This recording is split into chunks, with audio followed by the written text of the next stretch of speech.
नमस्कार, ज़ारा लाइव देख रहे हैं आप। मुख्यमंत्री नीतीश कुमार महाराष्ट्र पहुंचे थे। वहां पर देवेंद्र फडणवीस के मुख्यमंत्री पद की शपथ लेनी थी, उस समारोह में वो पहुंचे थे। इसके बाद दोनों डिप्टी सीएम भी बिहार के पहुंचे थे। लेकिन एक बात जो बिहार की सियासत से निकल कर आ रही है वो ये है कि सीएम नीतीश कुमार महाराष्ट्र से आने के बाद कोई बड़ा फैसला ले सकते हैं। ये बात क्यों निकल कर आ रही है आपको बताते हैं। देखिए, महाराष्ट्र में मुख्यमंत्री का चेहरा ही बदल दिया गया।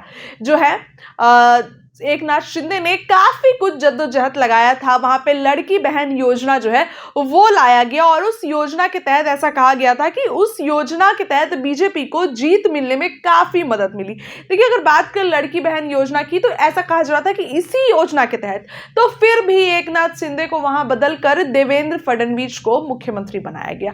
अब इस बात का डर सीएम नीतीश कुमार को भी कहीं ना कहीं खटक रहा है कि बिहार में भी आने वाला विधानसभा चुनाव 2025 में है कि बिहार में भी कहीं ये ना हो जाए। ऐसे तो बीजेपी के लोग ये बोल रहे हैं कि हम सीएम नीतीश के ही नेतृत्व में चुनाव लड़ेंगे, लेकिन क्या बोलने से अब चुनाव होंगे, नतीजे आएंगे, जैसे महाराष्ट्र में हुआ। महाराष्ट्र में देखिए, अगर बात की जाए तो बीजेपी का काफी अच्छा प्रदर्शन रहा है। 132 सीट बीजेपी लाई, जिसमें 57 सीट शिवसेना गुट के लोग और इसके बाद 41 सीट जो एनसीपी यानी अजित पवार जो है उस पार्टी से आई और अच्छा प्रदर्शन बीजेपी का रहा। इसके बाद भी यहां सीएम का चेहरा क्यों बदल दिया गया? एकनाथ शिंदे को हटाकर देवेंद्र फडणवीस जो है ये अब सीएम यहां बन गए। तो सीएम नीतीश को भी ये डर अब कहीं ना कहीं खटक रहा है कि बिहार विधानसभा चुनाव में कुछ ऐसा खेल बीजेपी कर सकती है, बीजेपी फिर से अपना ऑपरेशन लोटस चला सकती है।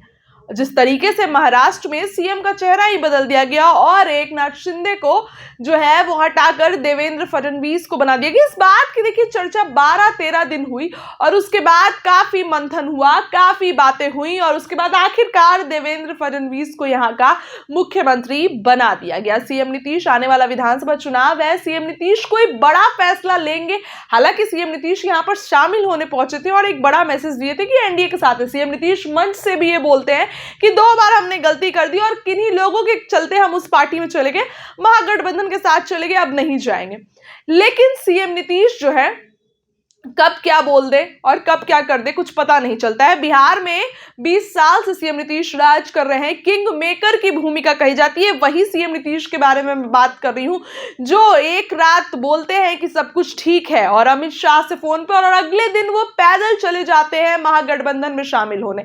ये कैसा है? और यहां पर सीएम नीतीश जो है एक बार फिर से ये चर्चाएं, ये सुर्खियां तेज हो गई है कि सीएम नीतीश कोई बड़ा फैसला महाराष्ट्र से आने के बाद ले सकते हैं, इस बात पर मंथन कर सकते हैं। आखिर एकनाथ शिंदे भी तो मुख्यमंत्री बने रह सकते थे, लेकिन उनको हटाकर देवेंद्र फडणवीस को मुख्यमंत्री बना दिया गया। एकनाथ शिंदे ने भी काफी जद्दोजहद, लड़की बहन योजना और काफी कुछ योजनाएं के चलते महाराष्ट्र में बीजेपी को जीत मिली। उसके बाद भी देवेंद्र फडणवीस को यहाँ पे मुख्यमंत्री बनाया। अब आने वाला विधानसभा चुनाव में बीजेपी जो है अगर अच्छे नतीजे, बीजेपी कुल जो है बहुमत के हिसाब से अपना मुख्यमंत्री, अपना दावेदार पेश कर सकती है, तो क्यों नहीं। जिस तरीके से महाराष्ट्र में बीजेपी ने ऑपरेशन लोटस चलाया और कहीं ना कहीं सीएम का चेहरा ही बदल दिया और इस बात की भी चर्चा खूब हो रही थी कि बिहार वाला मॉडल महाराष्ट्र में क्यों नहीं। तो इस बार कहीं महाराष्ट्र वाला मॉडल बिहार में अप्लाई होता है तो क्या होगा, इस बात की चिंता सीएम नीतीश को अब सताने लगी है। देखिए, आने वाला वक्त, आने वाला विधानसभा चुनाव ये बताएगा। हालांकि जदयू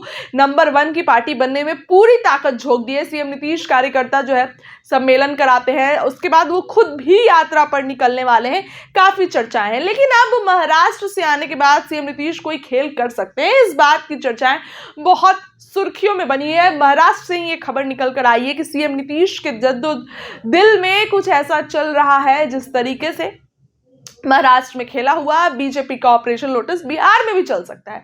आपको क्या लगता है? फिलहाल हमें जरूर कमेंट में बताइए। बहुत बहुत धन्यवाद।